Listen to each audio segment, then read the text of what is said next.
তো মাধুরীর আত্মা যখন মুক্তি পেল, কালীপুর গ্রামে যেন আবার প্রাণ ফিরে এলো। সবাই তো ধরেই নিয়েছিল যে যাক, ভয়ঙ্কর সময়টা শেষ হল। গ্রামটা আবার আগের মতো শান্ত হয়ে গেল, জীবনও চলতে শুরু করল নিজের ছন্দে। কিন্তু আসল সত্যিটা হলো গল্পটা কিন্তু ওখানেই শেষ হয়নি। দেখুন, মাধুরীর আত্মা তো মুক্তি পেল, রাহুলও নিজের কাজে শহরে ফিরে গেল, আর কালীপুরের মানুষও তারা বিশ্বাস করতে শুরু করল যে অভিশাপটা কেটে গেছে। কিন্তু এই যে শান্তি, এটা ছিল আসলে একটা মস্ত বড় ভুল। বলতে পারেন বড় একটা ঝড়ের আগে সেই থমথমে নিস্তব্ধতা। এই যে শান্তি শান্তি ভাব, এটা কিন্তু বেশিদিন টিকল না। খুব তাড়াতাড়ি সব ওলটপালট হতে শুরু করল। ঠিক 7 দিনের মাথায় গ্রামের এক রাখাল ছেলে এসে বলল সে নাকি আম গাছের কাছে একটা কালো ছায়া দেখেছে। তো প্রথমে তো কেউ পাত্তাই দিল না, ভাবল ছেলে মানুষ, ভয় পেয়েছে। কিন্তু ঠিক তার পরের রাতেই ঘটল আরেক কাণ্ড।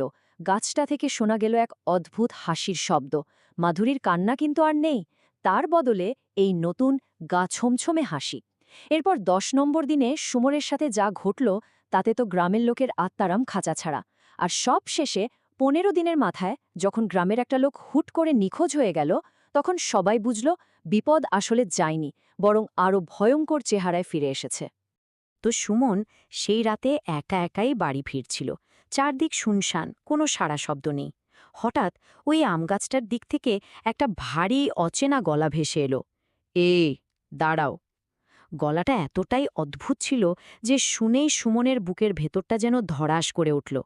সুমন তোর সাথে সাথে থেমে গেল, এদিক ওদিক তাকালো, কিন্তু না, কেউ কোথাও নেই। ভয়ে ভয়ে সে প্রায় দৌড় দেবে ভাবছে, ঠিক তখন এই শব্দটা আবার হলো। এবার একদম তার পেছনে খস খস করে একটা শব্দ, যেন শুকনো পাতার ওপর দিয়ে কেউ খুব ভারী কিছু একটা টেনে হিঁচড়ে নিয়ে আসছে। শব্দটা শুনে সুমনের পা দুটো যেন মাটিতে আটকে গেল। ভয়ে কাঁপতে কাঁপতে সুমন যখন পেছনে ঘুরল, যা দেখল তাতে তার চিৎকারটাও যেন গলায় আটকে গেল। আমগাছের ওই জমাট অন্ধকারের ভেতর দাঁড়িয়ে আছে লম্বা, মিশকালো একটা ছায়া। সেটার কোনো মুখ নেই, কিচ্ছু না, শুধু মুখের জায়গায় দুটো লাল বিন্দু, ঠিক যেন জ্বলন্ত কয়লা। ব্যাস, সুমন আর এক মুহূর্ত দাঁড়ায়নি, যা পারে শক্তি দিয়ে গ্রামের দিকে দৌড় দিল। পরদিন সকালে সুমনের এই ঘটনাটা পুরো গ্রামে যেন আগুনের মতো ছড়িয়ে পড়ল। এবার আর কারো মনে কোনো সন্দেহ রইল না, ভয়টা সত্যি।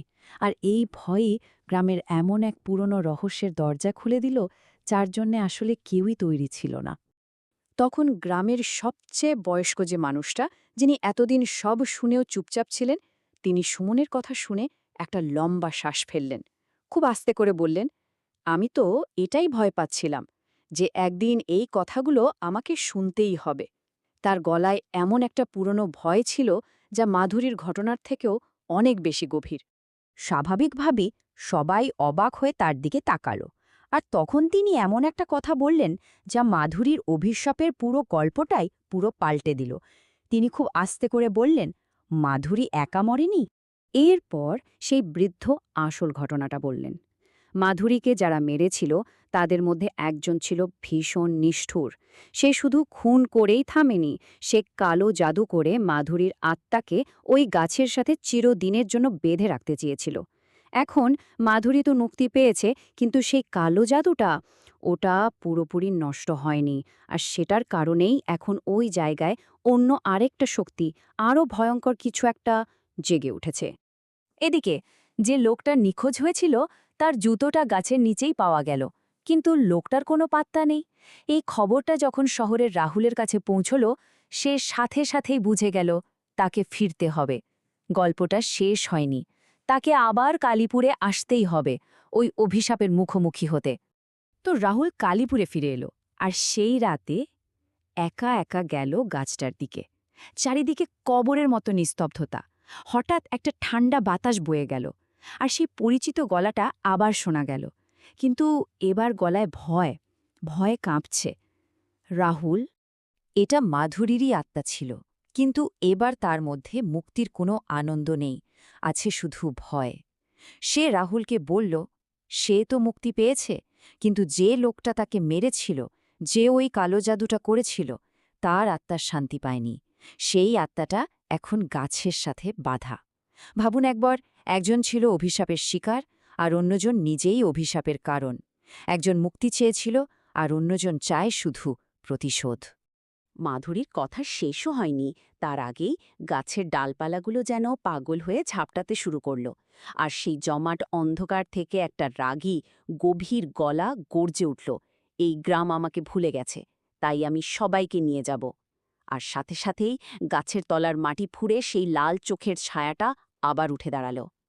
পরিস্থিতি তো তখন পুরোপুরি হাতের বাইরে। কিন্তু এই চরম বিপদের সময় মাধুরীর আত্মায় রাহুলকে মুক্তির শেষ পথটা দেখিয়ে দিল। সে বলল, এই অভিশাপকে একেবারে শেষ করে দেওয়ার একটাই রাস্তা আছে। তবে রাস্তাটা ছিল খুবই বিপজ্জনক।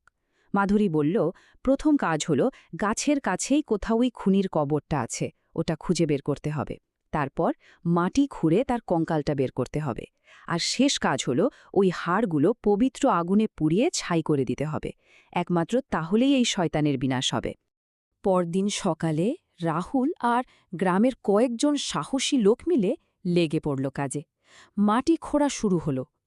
কিন্তু তারা যত মাটি খুঁড়ছে, আবহাওয়া ততই খারাপ হচ্ছে। হঠাৎ করে দিনের বেলাতেই যেন রাত নেমে এলো। আকাশ কালো মেঘে ঢেকে গেল, আর গাছ থেকে সেই রাগী গলাটা গর্জে উঠল, তোমরা আমাকে থামাতে পারবে না।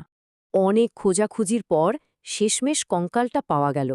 রাহুল একটুও দেরি না করে আগুন জ্বালাল, আর যেই না প্রথম হাড়ের টুকরোটা আগুনে ফেলা হলো, অমনি একটা ভয়ঙ্কর যন্ত্রণার চিৎকার পুরো আকাশ বাতাস কাঁপিয়ে দিল।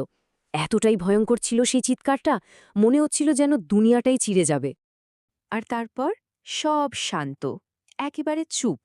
1 সেকেন্ডের মধ্যে ঝড় থেমে গেল, আকাশ পরিষ্কার হয়ে গেল, আর সেই কালো ছায়াটা চিরদিনের মতো হাওয়ায় মিলিয়ে গেল। কালীপুরে শেষ পর্যন্ত সত্যিকারের শান্তি ফিরে এলো। ওই দিনের পর আর কোনো দিন কোনো অদ্ভুত ঘটনা ঘটেনি। আম গাছটাও আবার একটা সাধারণ গাছের মতোই হয়ে গেল। কিন্তু গল্পটা মনে হয় এখানেই শেষ হয়নি। আজও কালীপুর গ্রামে ওই আম গাছটা দাঁড়িয়ে আছে। মানুষ এখন আর ভয় পায় না, দিনের বেলা তার নিচেই বসে আড্ডা দেয়। কিন্তু গ্রামের লোকেদের মধ্যে একটা কথা এখনও ঘোরে। তারা বলে, মাঝে মাঝে খুব গভীর রাতে চাঁদের আলো যখন পাতার উপর পড়ে, তখন নাকি দুটো ছায়া দেখা যায়। একটা মাধুরীর আর অন্যটা কার, সেটা কেউ জানে না। অনেকে বিশ্বাস করে মাধুরী আর তার খুনি দুজনেই এখন ওই গাছের সাথে মিশে গেছে। কিন্তু প্রশ্নটা হলো, ওরা কি এখন গাছের অভিভাবক হয়ে গেছে? একজন মুক্তি পেয়ে আর অন্যজন শাস্তি পেয়ে দুজনে মিলে কি গ্রামটাকে পাহারা দিচ্ছে? এর উত্তর হয়তো ওই গাছের পাতার ফিসফিসানির মধ্যেই লুকিয়ে আছে।